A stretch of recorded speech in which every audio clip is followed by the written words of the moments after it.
Australia ప్రజలను అక్కడి వాతావరణ శాఖ బెంబేలెత్తించింది. ఆస్ట్రేలియన్లు వాడుతున్న వెదర్ యాప్లో బుధవారం సునామీ వార్నింగ్ అలర్ట్ వచ్చింది. ఈ అలర్ట్ చూసిన ప్రజలు భయపడిపోయారు. అయితే కాసేపటి తర్వాత వాతావరణ శాఖ మరో అలర్ట్ ఇచ్చింది. టెస్టింగ్ కోసం ఆ సునామీ అలర్ట్ పంపామని, ఎవరూ భయపడొద్దని తీరిగ్గా రివీల్ చేసింది. దీంతో వాతావరణ శాఖపై ఆస్ట్రేలియన్లు ఆగ్రహం వ్యక్తం చేశారు.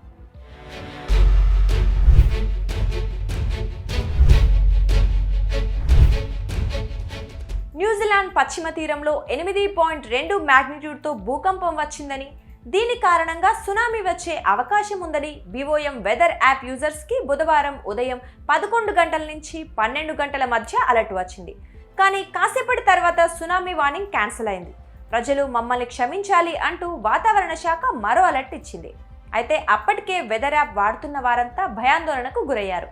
ఇది టెస్టింగ్ పర్పస్ కోసం పంపించిన అలర్ట్ అని తెలిసి ప్రజలు ఊపిరి పీల్చుకున్నా వాతావరణ శాఖపై మాత్రం సోషల్ మీడియాలో ఆగ్రహం వ్యక్తం చేశారు.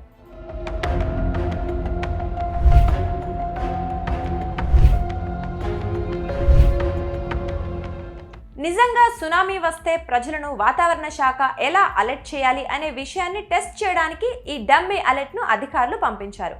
కానీ ఇది డమ్మీ అని జనాలకు తెలియదు కదా, అందుకే ఇప్పుడు వాతావరణ శాఖపై మండిపడుతున్నారు.